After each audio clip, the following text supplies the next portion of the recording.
ये लोग दुनिया के आखिरी किनारे पर खड़े हैं और इसी किनारे पर आज हम जाने वाले हैं। यानी दोस्तों, आज हम इस पेट्रोल पंप से शुरू करने वाले हैं दुनिया की आखिरी सड़क का सफर।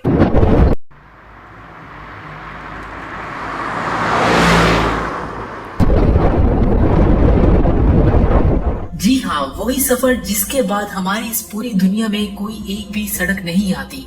यानी आज हम जहाँ जाने वाले हैं वहाँ दुनिया खत्म हो जाती है।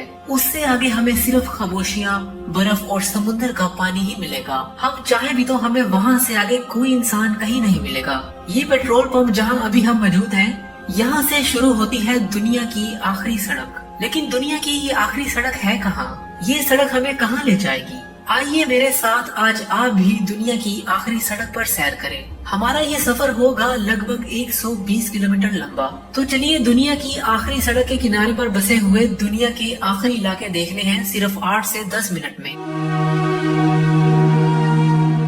अभी हम मौजूद हैं इस सड़क पर। यही है दुनिया की आखिरी सड़क और ये हमें ले जाएगी दुनिया के आखिरी इलाकों की तरफ। Welcome to highway number E69। אוקיי, הגענו למחסום האחרון, 13 קילומטר. 100 kilometre से भी ज्यादा लंबी ये हाईवे यूरोप के मुल्क नॉर्वे में बनाई गई है। इसे ये एजाज हासिल है, इसे दुनिया की आखिरी हाईवे या दुनिया की आखिरी सड़क भी कहा जाता है। इस पर अकेले सफर करना खतरे से खाली नहीं। सर्दियों में ये सड़क बर्फ से ढकी हुई नजर आती है। तब यहाँ कई महीनों तक कई ऐसी लंबी और ठंडी रातें होती हैं जब यहाँ सूरज नजर नहीं आता। और गर्मियों में दुनिया की इस आखिरी सड़क पर कभी रात नहीं होती।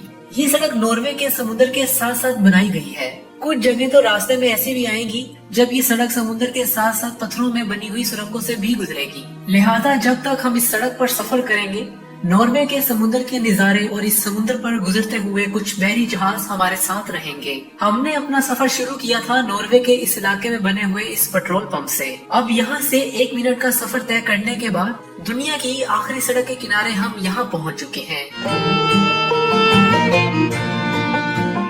ये नॉर्वे का 3 स्टार होटल है। इसका नाम ओल्डर टूरिस्ट सेंटर है।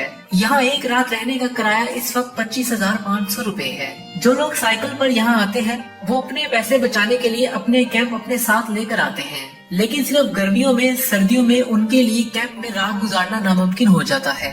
अगर आप सर्दियों में यहाँ आए तो आपको आसमान पर फैली हुई ऐसी चमकदार रोशनियाँ दिखाई देंगी। ये कुतबी रोशनियाँ हैं जो यहाँ तब नजर आने लगती हैं जब यहाँ सूरज नजर नहीं आता। तब यहाँ सर्दी का मुकाबला करना काफी मुश्किल हो जाता है। इसी वजह से तब यहाँ दुनिया की आखिरी सड़क के किनारे बने हुए सारे ही होटल सुनसान नजर आने लगते हैं। नॉर्वे के इस होटल से और आगे चले तो थोड़े ही फासले पर हमें नॉर्वे का एक छोटा गांव मिलेगा। ये है नॉर्वे का वो गांव। इस गांव का नाम रुसेंस है। 20वीं सदी से लोगों ने इस गांव में अपने घर बना रखे हैं। लेकिन तब से अब तक इस गांव वालों के लिए यहाँ एक भी दुकान नहीं है। गांव के लोग खरीदारी के लिए ओल्डर टूरिस्ट सेंटर नामी होटल के पास बनी हुई इस दुकान में आते हैं। यहाँ गर्म कपड़ों के अलावा और भी काफी कुछ मिल जाता है। लेकिन और भी जरूरत की चीजें खरीदने गाँव वालों को यहाँ से भी और दूर जाना पड़ता है।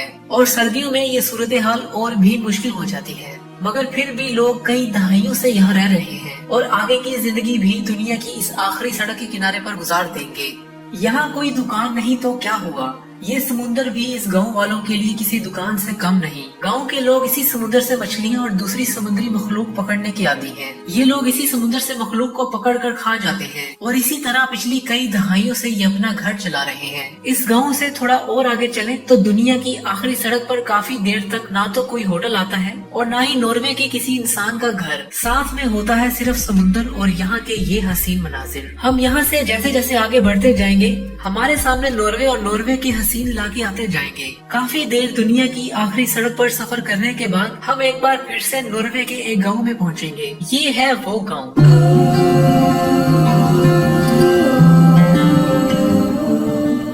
इसका नाम स्वॉफजोड है।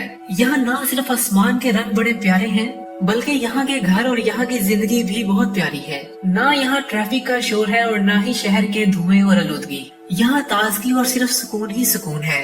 सर्दियों में जब कई महीनों से यहाँ सूरज ना निकला हो और आसमान पर ये रंग बिखरे हो तो नॉर्वे का ये पूरे का पूरा गांव किसी हसीन पेंटिंग की तरह लगने लगता है। लगता है कि जैसे ये गांव इस जमीन का नहीं बल्कि ख्वाबों की किसी दुनिया का हिस्सा है। सूरज के अलविदा होने के बाद आसमान की ये रोशनियां ही इस गांव के लोगों का सहारा होती हैं।